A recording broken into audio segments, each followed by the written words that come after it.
Hello friends, good morning. मैं विष्णु शर्मा आज आपके लिए एक स्पेशल वीडियो क्लास लेकर आया हूँ। इस क्लास में हम बात करेंगे कि भाषा कौशल किसे कहते हैं, भाषा कौशल कितने प्रकार के होते हैं और कौन कौन से होते हैं।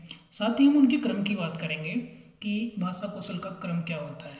इसके साथ ही हम चर्चा करेंगे कि मारिया मोंटेसरी ने भाषा कौशल का जो क्रम है वो क्या बताया था। ठीक है, क्योंकि अक्सर स्टूडेंट्स को विद्यार्थी को भाषा कौशल को लेकर कई सारे सवाल होते हैं कि इनका क्रम क्या होगा, कैसे रहेगा, कौन सा क्रम पहले आता है, इनमें कौन सा जो अभिव्यक्ति कौशल होता है, कौन सा ग्राह्य कौशल होता है। इन सभी बिंदुओं पर आज हम चर्चा करेंगे और उसको विस्तार से समझेंगे भी। इसके लिए अंत में आपको जो कॉलेज का टेलीग्राम चैनल है उसके अंदर आपको इसका PDF भी मिल जाएगा। देखिए, बात करते हैं सबसे पहले कि भाषा कौशल किसे कहते हैं। तो भाषा कौशल के लिए हम बात करें तो जब एक बालक जिस स्तर से भाषा का विकास होता है, कि बालक में जिस स्तर से भाषा का विकास होता है वो उसका भाषा कौशल माना जाता है। अब हम भाषा कौशल के क्रम की बात करें तो भाषा कौशलों का जो क्रम होता है वो सुनना, बोलना, पढ़ना और लिखना होता है। यानी भाषा के 4 कौशल होते हैं। सबसे पहले एक बालक सुनना सीखता है, उसके बाद में वह बोलना सीखता है, फिर उसके बाद में वह पढ़ना सीखता है और फिर वो लिखना सीखता है। तो इसको अगर देखा जाए इंग्लिश में तो LSRW के नाम से भी जाना जाता है। यानी सबसे पहले लिसनिंग, उसके बाद में वो स्पीच करेगा, उसके बाद में रीडिंग करेगा, देन उसके बाद में वो राइटिंग करेगा। इसलिए इसको शॉर्ट में देखा जाए तो LSRW के नाम से भी जाना जाता है। अब हम बात करें हिंदी में तो सुनना सबसे पहले होगा, फिर बोलना होगा, फिर पढ़ना होगा और फिर होगा लिखना। तो ये जो 4 क्रम होते हैं, चारों जो भाषा कौशलों का जो क्रम होता है इसी प्रकार से होता है। इसमें भी क्या होता है कि 2 जो कौशल होते हैं वो होते हैं ग्राह्य कौशल और 2 होते हैं अभिव्यक्ति कौशल। यानी सुनना का संबंध पढ़ने के साथ है और बोलने का संबंध लिखने के साथ है। यानी सुनना और पढ़ना यानी पहला और तीसरा ये दोनों ग्राह्य कौशल हैं, और बोलना यानी 2 नंबर और लिखना यानी 4 नंबर। यानी 2 और 4 का संबंध है बोलना और लिखना, और पहला और तीसरे का संबंध है सुनना और पढ़ना। यानी सुनना और पढ़ना ग्राह्य कौशल होते हैं, बोलना और लिखना अभिव्यक्ति कौशल माना जाता है।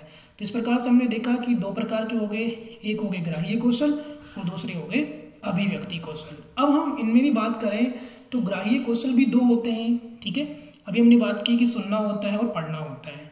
अब इनमें भी एक होता है मौखिक कौशल ग्राह्य और दूसरा होता है लिखित ग्राह्य कौशल।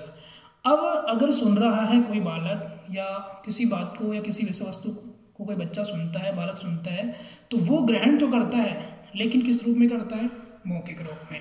तो ये हो जाएगा मौखिक ग्राह्य कौशल। अब हम बात करें दूसरे ग्राह्य कौशल की तो वो होता है ग्राह्य कौशल पढ़ना। ठीक है, जिसको हम पठन कौशल भी कह सकते हैं या फिर वाचन कौशल भी कहते हैं। ये भी ग्राह्य कौशल है, लेकिन यह ग्राह्य कौशल है लिखित ग्राह्य कौशल।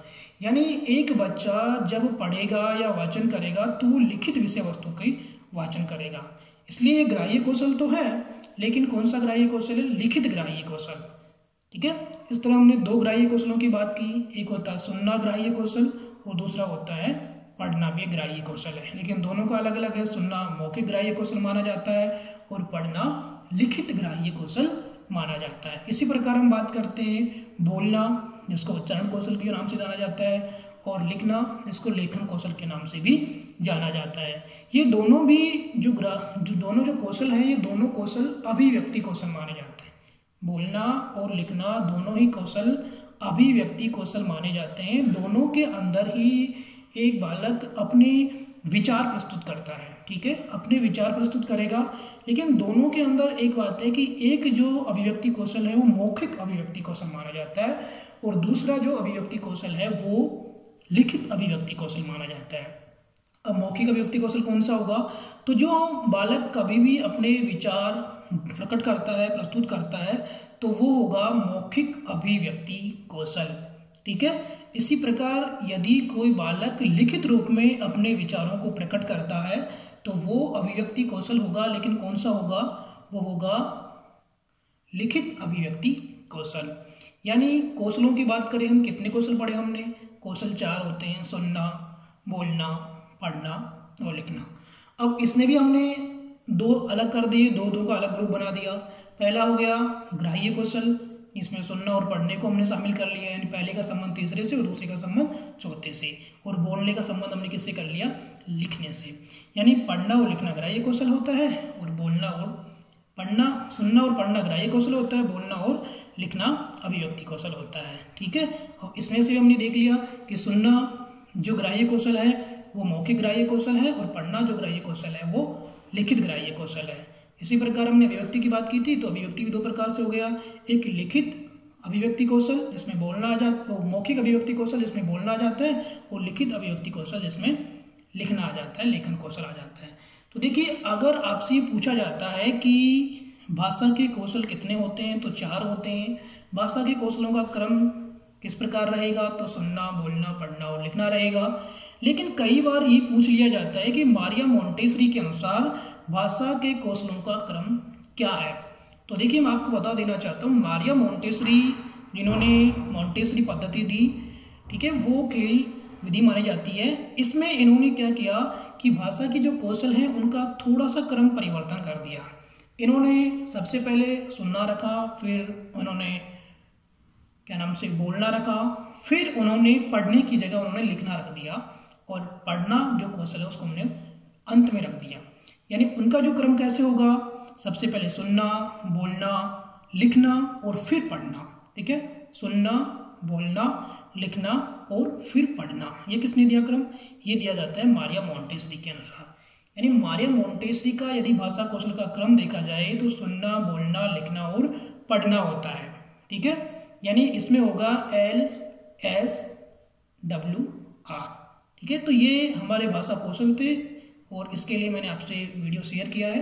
इसको ध्यान से सुनिए आप और समझिए, और आप चाहो तो इसके नोट्स भी बना सकते हो।